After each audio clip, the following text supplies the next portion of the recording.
ओम नमो भगवते वासुदेवाय। आज की वीडियो में हम जानेंगे कि वर्तनी एकादशी की सरल पूजा विधि।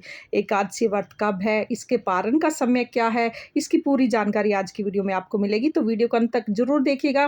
वर्तनी एकादशी का व्रत करने से पाप और ताप दोनों नष्ट होते हैं। इसका व्रत अनंत फलों के प्रदान करने वाला है। जो फल कुरुक्षेत्र में सूर्य ग्रहण करने के समय सोना दान करने से मिलता है, वह वर्तनी एकादशी के व्रत करने से प्राप्त होता है और अनेक प्रकार के फलों की प्राप्ति होती है। तो व्रत के नियम का पालन करने से कथा सुनने से 1000 गौओं के समान पुण्य का फल प्राप्त होता है। वैशाख मास के कृष्ण पक्ष की एकादशी को वर्तनी एकादशी के नाम से जाना जाता है।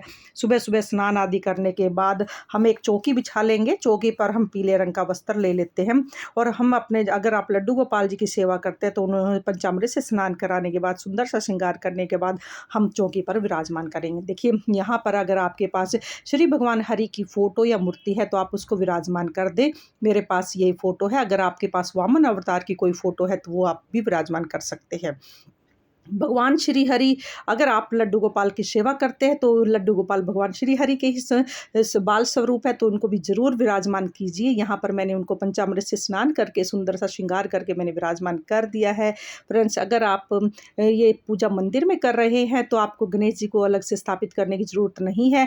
अगर आप चौकी पर पूजा कर रहे हैं तो आपको गणेश जी भी यहाँ पर विराजमान करना है, क्योंकि कोई भी पूजा गणेश जी के बिना संपूर्ण नहीं मानी जाती है। तो अब हम एक लोटा जल का लेंगे और भाव रूप से हम सभी को स्नान करा देंगे। देखिए, यहाँ पर हमने छींटे लगाते हुए जल से और हमने यहाँ पर सभी को स्नान करा दिया है। और उसके बाद हम यहाँ पर शुद्ध देसी घी का दीपक जलाएंगे। आप देसी घी का दीपक, आप चाहो तो तिल के तेल का भी जला सकते हो या आप देसी घी का भी दीपक जला सकते हो। यहाँ पर मैंने दीपक को प्रज्वलित कर दिया है। अब सबसे पहले देखिए, हम गणेश जी की पूजा करेंगे।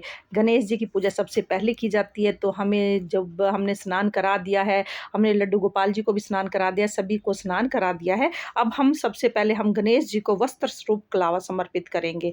देखिए, आप जनेऊ भी समर्पित कर सकते हैं। अगर आपके पास जनेऊ है तो जनेऊ समर्पित करें, नहीं तो आप कलावा समर्पित कर सकते हैं। उसके बाद देखिए, गणेश जी को हम तिलक करेंगे, क्योंकि सबसे पहले ना हम गणेश जी की पूजा करते हैं। जब भी हम कोई पूजा करते हैं तो सबसे पहले गणेश जी की पूजा होती है, उसके बाद ही बाकी देवी देवताओं की पूजा होती है। तो गणेश जी को मैंने तिलक कर दिया है, फूल समर्पित कर दिया है। भगवान विष्णु को हम कलावा समर्पित करेंगे और उसके बाद अगर आपके पास जनेऊ है तो आप जनेऊ जरूर समर्पित करें। देखिए, मैंने यहाँ पर कलावा समर्पित कर दिया है। मेरे पास जनेऊ है तो मैंने यहाँ पर जनेऊ भी समर्पित कर दूंगी और सब, उसके बाद हम पीले चंदन से तिलक करेंगे, क्योंकि भगवान विष्णु को पीला चंदन अति प्रिय है। तो पीले चंदन को, जितने भी हमारे पास जो स्वरूप है जो फोटो में, हम सभी को चंदन से तिलक करेंगे और उसके बाद हम अपने लड्डू गोपाल को भी चंदन से तिलक कर देंगे। चंदन से तिलक करने के बाद हम जनेऊ समर्पित करेंगे। अगर आपके पास जनेऊ है तो जनेऊ जरूर समर्पित करें। उसके बाद मैंने फूल समर्पित कर दिया है। अब मैंने, देखिए, मैंने तिलक भी लगा दिया, फूल भी समर्पित कर दिया। फूल मेरे पास ज़्यादा नहीं थे आज, तो फूल कम थे। फिर हम देखिए, सब पे हम अक्षत नहीं लगाते क्योंकि एकादशी के इसमें, तो इसलिए हमने तिल यहाँ पर सभी की तिलक पर लगा दिया है और दिए में भी हमने तिल डाल दिया, क्योंकि कहते हैं ना, दिए को भी हमें पूजा करनी चाहिए। इसमें जितने हम तिल डालेंगे उतने ही हमारे पापों का निवारण होगा, कष्ट हमारे दूर होते हैं, इसलिए दीपक की भी जरूर पूजा करें। उसके बाद देखिए, हम गणेश जी को अलग से भोग समर्पित करेंगे। मैंने जल प्रसाद मैंने यहाँ पे समर्पित कर दिया है और यहाँ पर मैंने पेठे की मिठाई मैंने गणेश जी के सामने भोग के रूप में समर्पित की है। आप चाहो तो कोई दूध से बनी हुई मिठाई भी समर्पित कर सकते हैं। बाकी मैंने जो भगवान विष्णु है, लड्डू गोपाल जी के सामने मैंने ऋतुफल का भोग समर्पित किया है। आप अगर दूध से बनी हुई मिठाई है तो आप उसको भी भोग में समर्पित कर सकते हैं। तुलसी दल जरूर समर्पित करें भगवान विष्णु के सामने और तुलसी दल का भोग जरूर रखें भगवान, और जो भी आपने भोग प्रसाद रखा है वो आप यहाँ पर जरूर रखें और उसमें सब में तुलसी दल जरूर डालें। यथासंभव दक्षिणा जरूर समर्पित करें। दक्षिणा पूजा में रही कमियों को पूरा करती है, इसलिए दक्षिणा जरूर आप समर्पित करें। और उसके बाद हम धूप दीप दिखाएंगे। धूप दीप दिखाने के बाद देखिए, हमें धूप दीप दिखाने के बाद हमें वर्तनी एकादशी की व्रत कथा सुनेंगे। व्रत कथा सुनने के लिए हमें एक लोटा जल का लेना है और अपने सीधे हाथ में तिल लेकर, फूल लेकर हमें कथा को सुनना है। अगर फूल ना भी हो तो आप खाली तिल भी ले सकते हैं और ये, उसके बाद हम ये कथा सुनेंगे। कथा आप सुन भी सकते हैं, पढ़ भी सकते हैं। कथा की किताब भी आती है, आप किताब में से भी वर्तनी एकादशी की कथा पढ़ और सुन सकते हैं। सकते हैं। दोनों से ही पुण्य लाभ की प्राप्ति होती है। तो आप ये कथा पढ़ सकते हैं, सुन सकते हैं।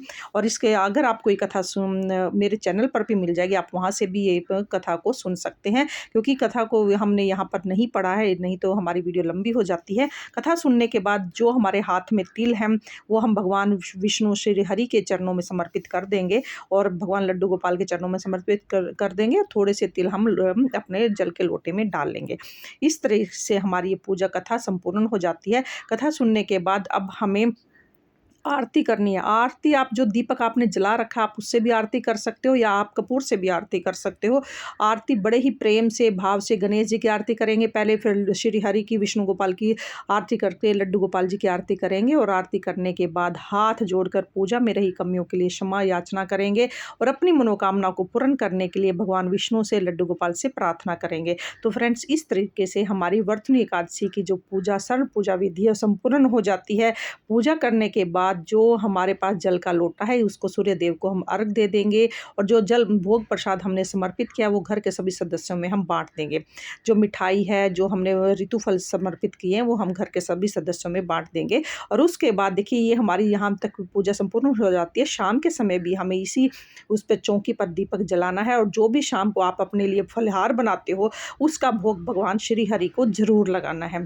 तो इस तरीके से हमारी सरल पूजा विधि यहाँ पर पूर्ण हो जाती है। इस व्रत को कब किया जाएगा? देखिए, वर्तनी एकादशी का व्रत जो है वो 24 अप्रैल को गुरुवार के दिन किया जाएगा। 24 अप्रैल को ये इसका, क्योंकि ये उद्यत तिथि में होता है इसलिए 24 अप्रैल को इसका व्रत रखा जाएगा। और जो पारण का समय होगा वो होगा 25 अप्रैल को, यानी कि शुक्रवार के दिन। हमें सुबह 5:55 से लेकर 8:46 तक इसका पारण का समय होगा। तो आप इसको जल से या आप कुशा के जल से या आप फल से या तुलसी दल से आप इस व्रत को खोल सकते हैं और उसके बाद आप वर्तनी एकादशी का आपका ये नियम पूरा हो जाएगा। व्रत खोलने से पहले आप जो भी दान दक्षिणा देते हैं या पंडित जी को घर पर बुलाते हैं वो ज़रूर करें। उसके बाद ही आप समय ये भोजन को ग्रहण करें। इस तरीके से आपकी सरल पूजा विधि ये वर्तनी एकादशी की पूजा विधि पूर्ण होती है। फ्रेंड्स, अगर आपको ये पूजा विधि पसंद आई है, थोड़ी बहुत भी आपके लिए यूज़फुल है, तो प्लीज़ वीडियो को लाइक कर देना, चैनल को सब्सक्राइब कर देना। फिर मिलते हैं हम किसी और वीडियो के साथ, तब तक के लिए जय श्री कृष्णा, राधे राधे।